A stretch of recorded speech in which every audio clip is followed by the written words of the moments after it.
प्रेक्षकांकडनं की हे तुमचा सन्मान म्हणून मी त्या व्यासपीठाचा मान म्हणून घालून घेतलो. आता काढतो कारण हे थंडी आहे आणि हा रोला आहे.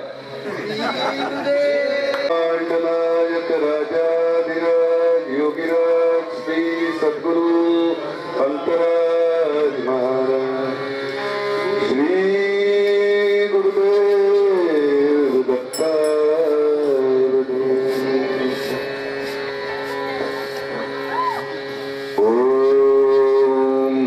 शिवाय. ओम नमः शिवाय. ओम नमः शिवाय. चालू ठेवा, मला आवाज येते. ओम नमः शिवाय.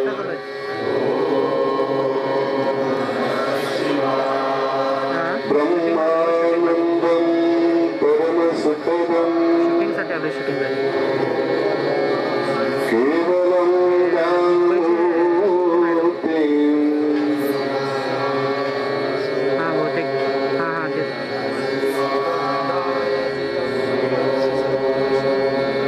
द्वन्द्वातीतं त्रिगुणरहितं तत्त्वमस्यादिलक्ष्यम् एकं नित्यं विमलमचलम् सर्वदे साक्षीभूतम् भावातीतं त्रिगुणरहितं सद्गुरुतं नमामि. ओम नमः शिवाय. ओम नमः शिवाय. सुरू ठेवा. ओम नमः शिवाय. गायत श्रीकंठराजं गुरुवरमतुलं श्यामलं गौरबालं गम्भीरं कुङ्कुमाढ्यं सरसिजनयनं मुक्तकेशं परेशं शान्तं व्याघ्रादिनस्तः करधृतवरसद्बोधदण्डमहान्तं मुक्तारुद्राक्षहारं सितशुभवसनं दुर्गात्रं पवित्रम्. ओम नमः शिवाय. ओम नमः शिवाय. गुरु ब्रह्मा गुरु विष्णु गुरुर्देवो महेश्वरः गुरु साक्षात् परब्रह्म तस्मै श्री गुरवे नमः. ओम नमः शिवाय. ओम नमः शिवाय. ओम नमः शिवाय. श्री गुरुदेव दत्ता.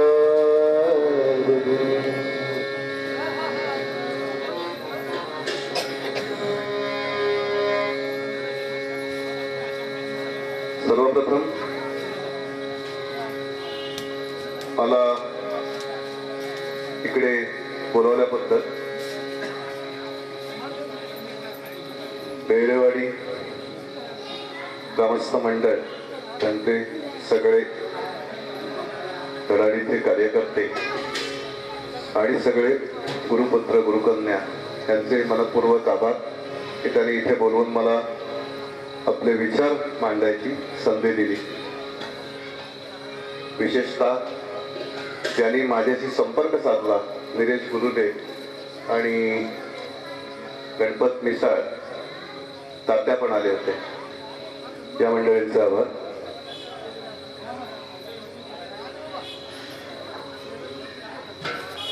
त्या परमकृपाळू परमदयाळू सद्गुरूच्या कृपेने जेच पुरेल तसंच पुरेल ते आपल्या समोर मांडण्याचा प्रयत्न करतो. आपण सगळे गुरुबंधू गुरुभगिनी आहात, त्यामुळे माझं काही चुकलंच तर मोठ्या मनाने आपण सगळे मला माफ करा अशी मी आशा व्यक्त करतो. त्यांनी त्या मार्गात यायला उद्युक्त केलं आणि बोट धरून अक्षरशः हा मार्ग चालायला शिकवला. त्या परमपूज्य अण्णांचं, सदानंद नार्वेकर अण्णा यांचं स्मरण करतो. त्यांना वंदन करतो. आपण सगळे इकडे एवढ्या मोठ्या संख्येने उपस्थित राहिलात त्याबद्दल तुम्हाला सगळ्यांना वंदन करतो आणि आजच्या विषयाला सुरुवात करतो. मोबाईल सगळ्यांनी सायलेंट मोडवर ठेवले तर बरं होईल.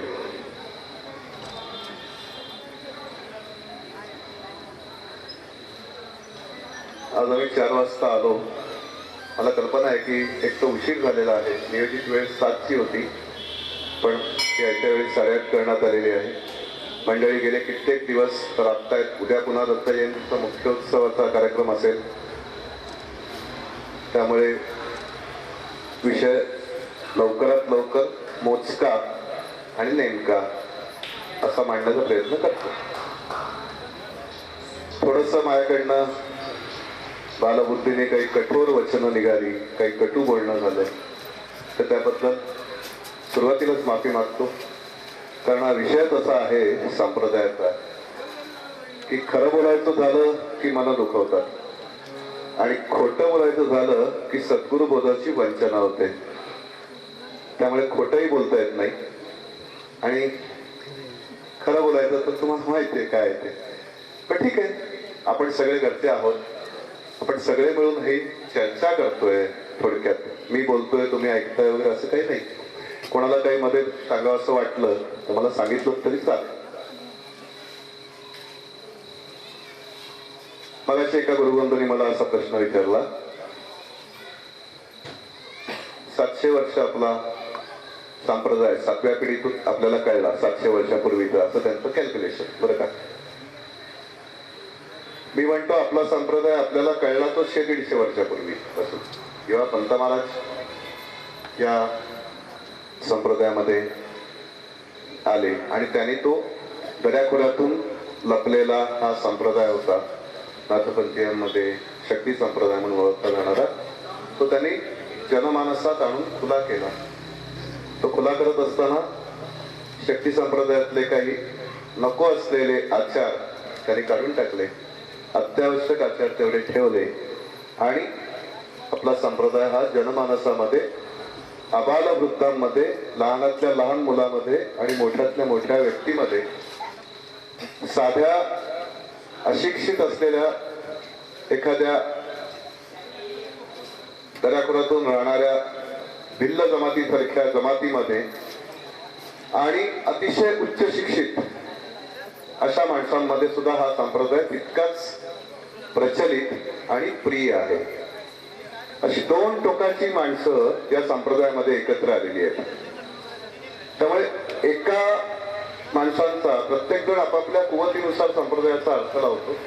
प्रत्येक जण आपापल्या विचारसरणीनुसार त्यांना त्या संप्रदायाविषयी काय कळलं असेल त्यानुसार या संप्रदायाचा अर्थ लावतो आणि मग त्याप्रमाणे आम्ही संप्रदाय जगत असतो. मुळात आम्ही सगळे सांप्रदायिक आहोत. म्हणजे काय आहोत तर आम्ही या मार्गात आलो.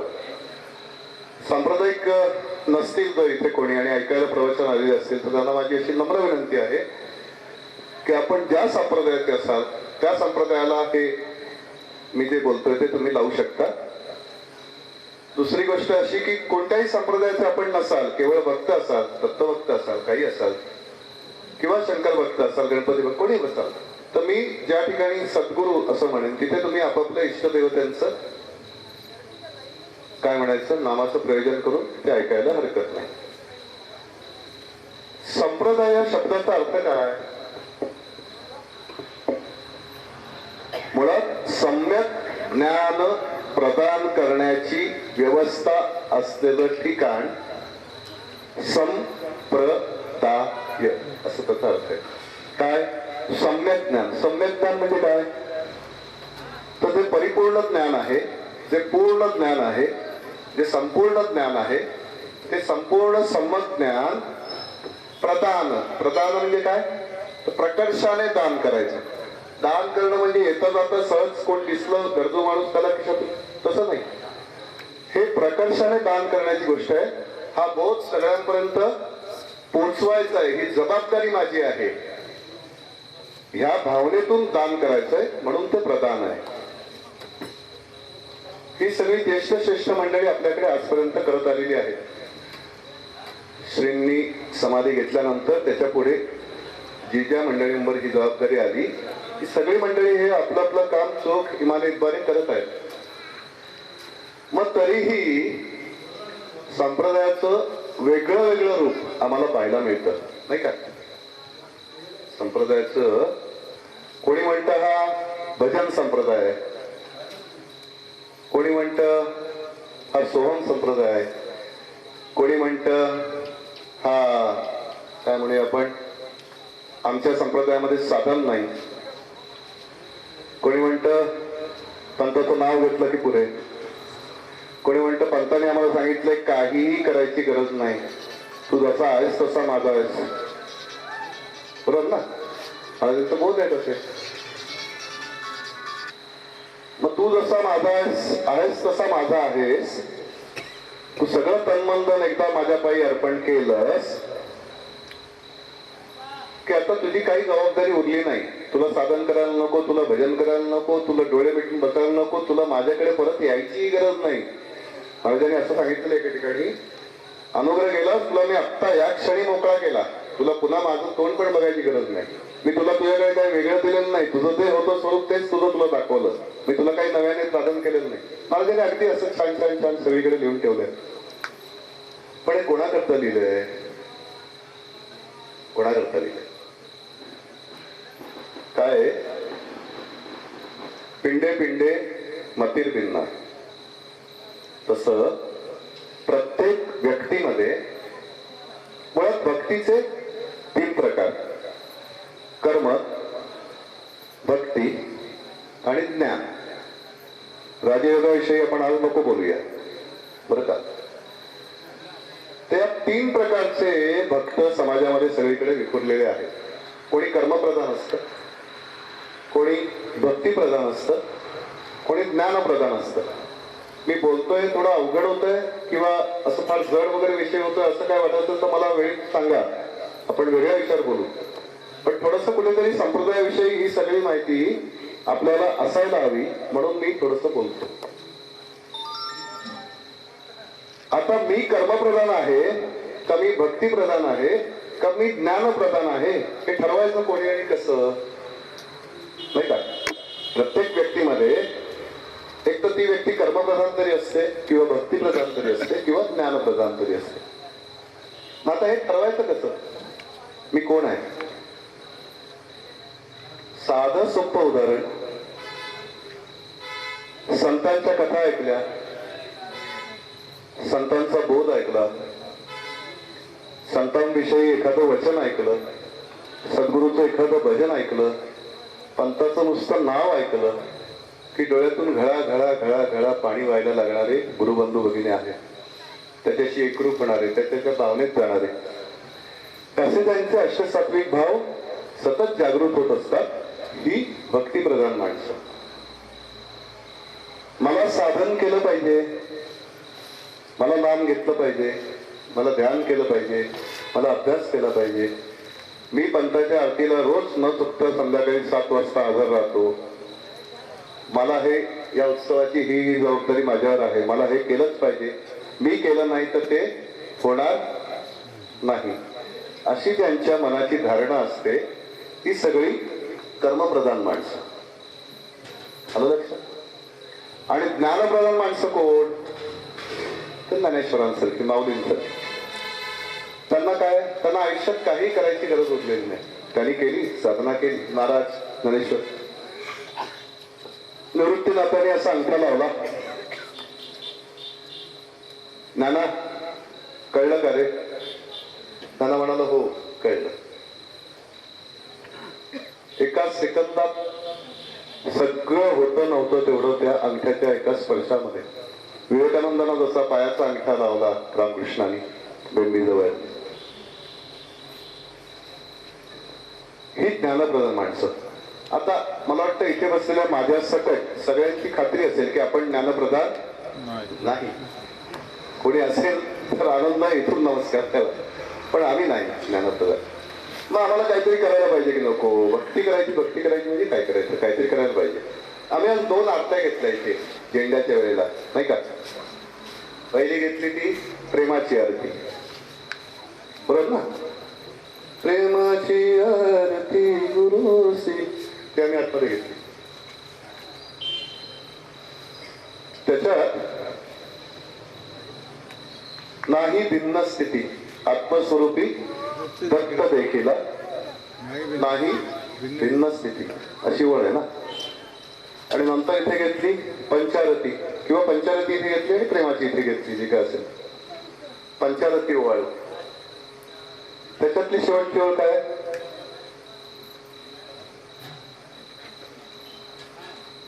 पंचारतीची शेवटचं चरण काय?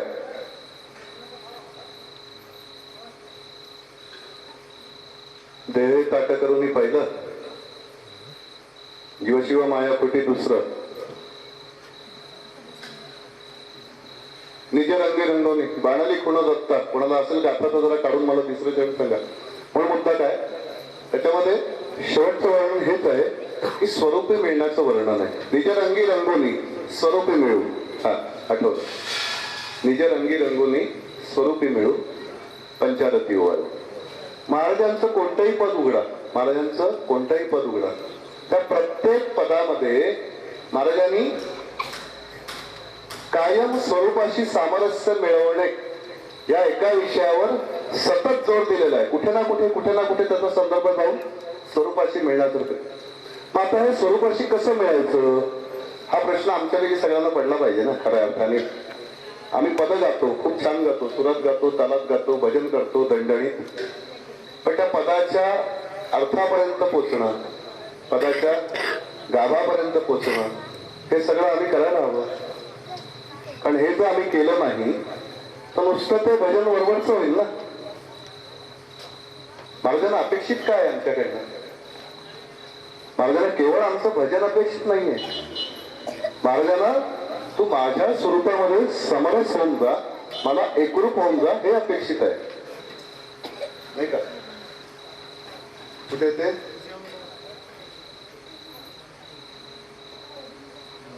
निज रंगी रंगोनी स्वरूपी कोणाही बाणाली दत्ता.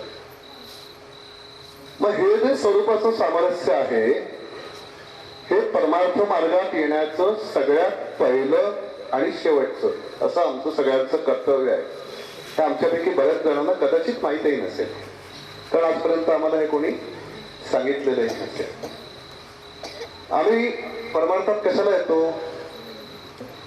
संसार सुखाचा व्हावा, आयुष्यात येणाऱ्या अडचणी सगळ्या त्याचं निराकरण सुलभपणे व्हावं, येणाऱ्या परमार्थातल्या प्रपंचातल्या दुःखांना खंबीरपणाने सामोरं जाता यावं, त्याच्याकरता आम्ही मार्गात आलेलो असतो. किंवा काही मनात इच्छा असतात, आशा असतात, आकांक्षा असतात, त्या परिपूर्ण व्हाव्यात म्हणून आम्ही मार्गात येतो. ते बरं असतं तिकडे गेलं की. म्हणजे असं अनेक गुरुबंधू आणि भगिनींची माझं बोलणं झालेलं आहे. ते आपले अनुभव सांगताना असं सांगतात की आमची फार हलाखीची परिस्थिती होती. मग अमक्या तमक्याने मला सांगितलं की आमच्या तिकडे महाराज आहेत. मग मी त्यांच्यावर यायला लागलो आणि ते आल्यानंतर माझी, आणि ही पाहिलेली आहेत उदाहरणं, म्हणजे सांगण्याचं सोडा, मी माझ्या डोळ्यांनी पाहिलेली उदाहरणं आहेत की आल्यानंतर आमचं होत्याचं नव्हतं झालं. म्हणजे पूर्वी 2 वेळा जेवणाची भ्रांत होती, आज आमची 4 दुकानं आहेत. ती मंडळी रोज पौर्णिमेला जाऊन तिकडे अभिषेक करतात, दर पौर्णिमेला बायकुंडरीत जाऊन. अशी मंडळी आहेत आपल्याकडे. महाराज हे आपली आर्थिक परिस्थिती सुधारण्याकरता, आपल्या आलेल्या संकटाचं निराकरण करण्याकरता एवढ्या पुरतेच आहेत का? महाराजांचं अस्तित्व हे एवढ्या पुरतं आहे? अनंत कोटी ब्रह्मांड नायक राजाधिराज योगीराज असं आम्ही म्हणतो ना. मग तो अनंत कोटी ब्रह्मांडाचा जो नायक आहे त्याने आमच्या या किरकोळ गोष्टी पुरवत बसायच्या. तुझ्याकडे पैसा नाही, तुला पैसा दे. तुला मूल नाहीये, तुला मूल दे. तुला आणखी काही नोकरी नाही, तुला नोकरी लाव. आम्ही एवढंच मागायचं तुझ्याकडे? तो अख्खा अनंत कोटी ब्रह्मांड तुमच्या पाण्याशी आणून टाकू शकतोय, त्याच्याकडे आम्ही या पुष्कळ गोष्टी मागण्याची काही गरज नाहीये. त्या न मागताच मिळतात भक्ती करायला लागलो की. ज्याला इंग्लिश मध्ये बाय प्रॉडक्ट म्हणतात ना. बाय प्रॉडक्ट म्हणजे काय की साखर बनवायला घेतली, मळी तयार होते ना आपोआप. मळी पण विकली जाते, त्याच्यापासून आणखी बरंच काही बनतं, उपयोगी निरुपयोगी सगळं, नाही का. ते बाय प्रॉडक्ट झालं. म्हणजे मूळ बनवायची काय होती साखर, पण निघाली काय मळी. तसं भक्ती करायला आम्ही लागलो की त्या भक्तीतून सगळे संसारोपभोगी सुख भोग हे सगळे आम्हाला प्राप्त होणारच आहेत. ते वेगळे मागायची गरज नाही महाराजांकडे, तो देतोच. ते वेगळं काय की त्याच्याकडे मागायचं? तुम्हाला संकट येण्याआधी त्या संकटाचं निराकरण करण्याचं तरतूद ही महाराजांनी करून ठेवलेली असते. ते त्यांना सांगायची गरज नाही, ते करतातच. मग हे सगळं तो करतो, आम्ही काय करायचं? आम्ही केवळ ह्याच्याकरता संप्रदायात आलोय का? आम्ही संप्रदायात येण्यामागचा आमचा उद्देश काय आहे? आमचे सगळे गुरुबंधू वगैरे, गुरुबंधू तुम्हाला कधी तोंड लटकवलेला दिसणार नाही बघा. तो हसत खेळत आनंदित असतो. हे काय आहे? महाराजांची कृपा आहे आमच्यावर. दुःखात असलं, मगाशी एक बोलणं झालं आमचं चहा पिता पिता, तुमच्या बेडेवाडीतले गुरुबंधू, नाव नाही सांगत, ते म्हणाले अतिशय मोठा दुःखाचा प्रसंग आला होता आणि त्या दुःखाच्या प्रसंगातही आम्ही न डगमगता अतिशय खंबीरपणे उभे राहिलो. हे काय आहे?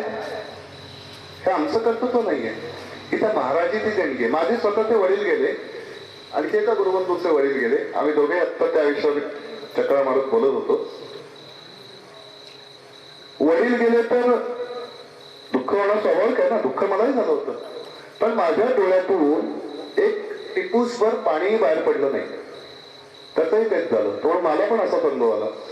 तर मला भीती वाटायला लागली की आपला काही प्रॉब्लेम आहे की काय. म्हणजे आपल्यामध्ये की नॉर्मली माणूस गेल्यानंतर एक रडायची पद्धत असते. म्हणजे लोकलागेकरता सुद्धा रडणं ते सुद्धा शक्य होईना. त्यावेळी आपोआप ते खंबीरपणे तिथे उभं राहणं झालं. ते सगळं कार्य पार पडणं झालं. ही ताकद, ही प्रेरणा, ही शक्ती, ही बुद्धी ही आमची एक आहे.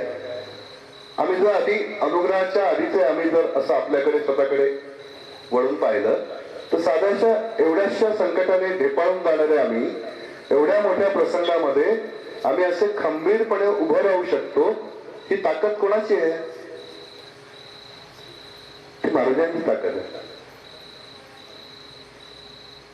मग तो आम्हाला जर संकटामध्ये फुलासारखा जपणार असेल, आम्हाला हव्या नको त्या प्रत्येक गोष्टीचं भान तो ठेवणार असेल, ती प्रत्येक गोष्ट तो आम्हाला, लहान मुलाला जसं आई जेवत नसेल तरी भरवत असते, पोशीशी बघता माय बाळा जेवी, हा तसं तो आम्हाला जरी भरवणार असेल तर आम्ही त्याचं काही देणं लागतो की नाही?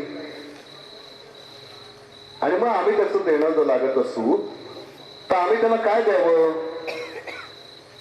आम्ही त्याला हार द्यावा, फुलं द्यावी, आमचं भजन द्यावं, सुरातलं बेसुरातलं हे द्यावं, का त्याला आमच्याकडनं जे हवं आहे ते द्यावं? त्याला काय हवंय आमच्याकडनं? सद्गुरूचं काम काय? आपल्यासारखे जे असंख्य जीव आहेत या विश्वामध्ये, त्या सगळ्या जीवांचा बेडा पार करणे. बेडा पार करणे म्हणजे काय? तर त्या सगळ्या जीवांना जिवंतपणी याची देही याची डोळा भोगेन मुक्तीचा सोहळा या स्थितीपर्यंत आणून ठेवणे हे सद्गुरूंचं काम. आता सद्गुरू कसोशीनी सगळे प्रयत्न आपले करतायत, पंत महाराज आपले सगळे प्रयत्न करतायत का? तुला दुःख झालं का? ठीक आहे, तुला मी ताकद दिली, तू खंबीरपणे उभा राहा बाबा, दुःखात ढेपाळून जाऊ नकोस. तुला आनंद झाला का? तुला दुःख होतंय, तुला अमुक गोष्ट कमी पडते का? ठीक आहे. म्हणजे आमच्या गरजेपेक्षा आणि आमच्या लायकीपेक्षा दोन्हीपेक्षा नेहमी काकणभर जास्तच आम्हाला आमचे सद्गुरू पुरवत असतो. तो का करतो हे सगळं? तर तुला जे जे हवं ते मी सगळं देतो, पण तुला मला जे तुझ्याकडनं हवंय की या अख्ख्या जीवनाचं तुझ्या मूळ ध्येय काय आहे, तर स्वरूपाला येऊन मिळेल, स्वतःची खरी ओळख करून घे.